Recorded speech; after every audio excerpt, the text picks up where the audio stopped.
예전부터 보건복지부는 사실 일관되게 요건 해석을 내놓긴 했어요. 근데 왜 이게 이제 와서 문제가 되느냐? 우스갯소리로 그렇게 말씀을 하세요. 여름 다이어트 광고 심의 넣으면 크리스마스 때 결과 나온다.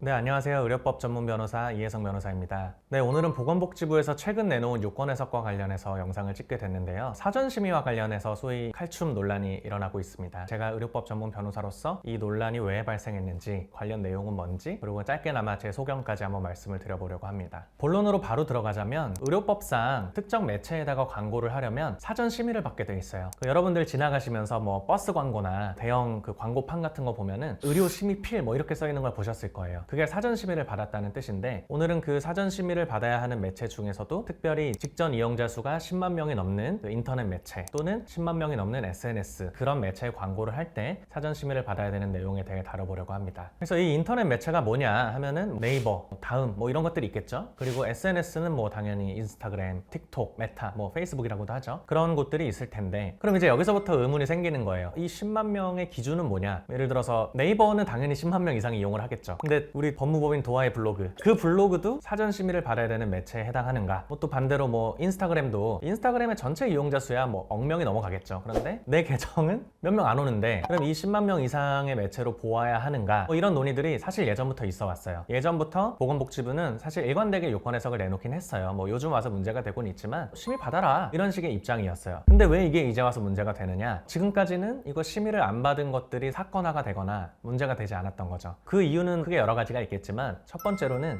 이게 그거를 실제 심의를 다 받으면 실무상 운영될 수가 없는 구조예요. 저희 정기 자문을 받으시는 병원 원장님들이나 아니면 뭐 의료 마케팅 하시는 분들 얘기를 들어봐도 우스갯소리로 그렇게 말씀을 하세요. 여름 다이어트 광고 심의 넣으면 크리스마스 때 결과 나온다. 그러면 사실 이게 다른 병원들은 모르겠지만 특히 매주나 매달 간격으로 이벤트를 밀어내야 되는 피부과나 치과 같은 경우에는 이게 사실상 심의를 받아서는 진행하기가 어렵다는 거죠. 그런 실무상의 이슈도 있고, 사실 심의를 거치지 않고 광고를 해도 지금까지는 보건소나 이런 곳에서 야, 너 이거 심의 안 받았으니까 내려라, 좋게 말할 때 내려 하면은 그냥 내리고 그러면 그냥 끝나고 문제가 되지 않았어요. 그렇기 때문에 지금까지 그런 구체적인 기준이나 해석에 대해서는 회색으로 남은 상태로 실무가 유지가 되어 왔던 거죠. 근데 이제 작년, 재작년부터 점점 의료 마케팅이나 경쟁이 과열되고, 이제는 서로 옆 병원을 견제하거나 뭐 옆 치과에서 불법 광고를 한다, 이렇게 민원을 넣는 경우들이 많아졌거든요. 이렇게 민원을 막 넣고 한 병원에 대해서 막 민원이 20개, 50개, 100개씩 들어오다 보니까 보통은 이제 그런 민원을 보건소나 구청에 넣으시는데, 그럼 그분들은 그거를 받아서 공무원분들이 자기가 판단하는 경우도 있겠지만 보통 위로 올리겠죠. 그럼 보건복지부에 다 올린단 말이죠. 그럼 이제 보건복지부에서는 이 병원 하나가 50개인데 뭐 이거 다 합치면은 뭐 수천 수만 개의 민원이 들어오고, 그렇게 되면은 보건복지부 입장에서 유권 해석을 낼 수 있는 방향은 하나밖에 없죠. 그냥 다 심의 받아라. 사전 심의를 받으라는 거는 사전심의 기구가 따로 있거든요. 걔네들이 일을 하면 되잖아요. 우리한테 물어보지 말고 너네 다 사전심의 받고 허락한 거 해라. 어떻게 보면은 안전하고 편한 방법이지만 이게 실무와 맞지 않는 거죠. 지역마다 좀 다른 것 같아요. 그런데 보통은 1월 안에 시정기간을 주고 1월 안에 다 안 고치면 이제 행정처분을 하겠다, 형사 고발 조치를 하겠다, 이렇게 돼서 문제가 된 건데, 여기까지가 이제 사안에 대한 설명이고요. 이거에 대해서 이제 좀 제가 의료 전문 변호사로서 의견을 드리자면, 사실은 다퉈볼 부분이 정말 많은 것 같아요. 왜냐면 아까 말씀드렸듯이 이게 별거 아닌 것 같은데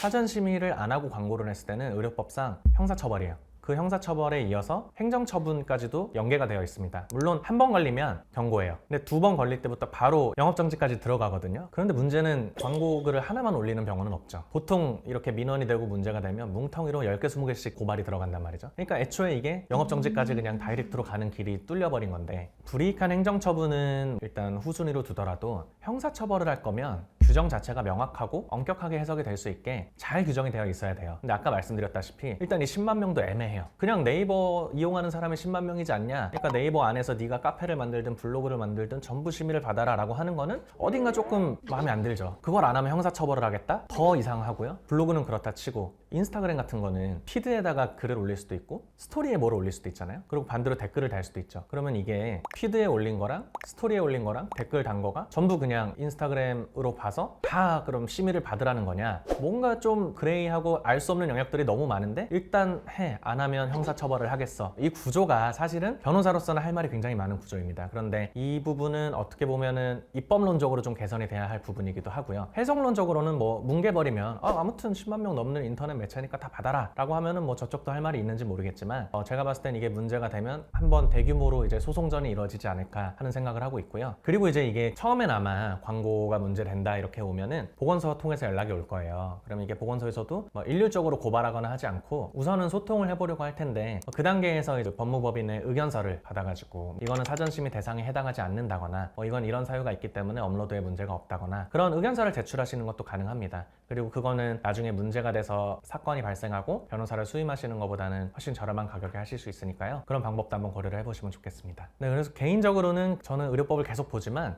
입법론적으로 의료법이 교통정리가 좀 될 필요가 있다고 생각을 해요. 왜냐하면 지금은 의료 행위도 하나로 보고 의료 광고도 하나로 보는데 예를 들어서 뭐 정말 생명에 지장이 가는 뭐 심장 수술이나 이런 것들을 막 가볍게 광고를 해서는 안 되겠죠. 그런데 레이저 제모, 점 빼는 거 어떻게 보면 올리브영 가서 그냥 로션 하나 사는 것보다도 저렴한 시술들이 있고 별로 위험하지 않은 시술들이 있는데 그런 시술들을 하나 올린 것만으로도 영업정지가 나가고 지금은 다 일률적으로 다 갖게 보니까 이것이 형평에 맞지 않다라는 생각이 드는 거고요. 저희한테 이제 문제가 돼서 오시는 분들의 소송을 할 때는 이런 것들을 적극 주장을 하고 있습니다. 지금 단계에서 미리 드리고 싶은 조언은 사실 소나기가 올 때는 피해가는 게 맞죠. 그래서 제 생각에는 이렇게 좀 보건복지부의 유권 해석을 통해서 엄격하게 광고들을 규제하고 있을 때는 일단은 보건복지부에서 내놓은 가이드라인을 통해서 좀 보건복지부가 허락하는 수준의 광고만을 하셔라 라고 말씀을 드리고 싶고요. 그럼에도 불구하고 뭐 기존에 해놨던 광고들이 문제가 되거나 어쩔 수 없이 나갔던 광고들이 보건복지부를 통해서 고발을 당하고 행정처분의 위기에 처해 있다면 의료법을 전문으로 하시는 경험 많은 변호사님들께 상담을 받아보시고 제가 볼 땐 충분히 다퉈볼 여지가 많은 전장이라고 보여집니다. 그래서 좀 본인의 권리를 찾기 위해 노력을 하실 수도 있을 것 같습니다. 네, 오늘은 이렇게 보건복지부의 최근 유권 해석 관련해서 내용을 살펴보고 변호사로서 생각하는 제 입장을 좀 밝혀봤는데요. 저희 댓글에 보건복지부에서 최근 내놓은 이제 그 광고 가이드라인 관련해서 이제 또 자료집을 내놨거든요. 그거를 다운받을 수 있는 링크를 걸어드릴 테니까 일단은 좀 하지 말라는 거는 안 하시는 게 좋겠죠. 괜히 그런 위험에 병원을 노출시킬 필요는 없으니까요. 일단은 그렇게 일선에서 대응이 되었으면 좋겠고 그럼에도 불구하고 사건화가 되고 문제가 생기는 일들이 있을 거예요. 그 경우에는 저희 법무법인 도하에서 관련한 비슷한 사건들에 대한 충분한 경험을 보유하고 있으니까 부담 갖지 말고 상담 문의를 주시면 감사하겠습니다. 감사합니다.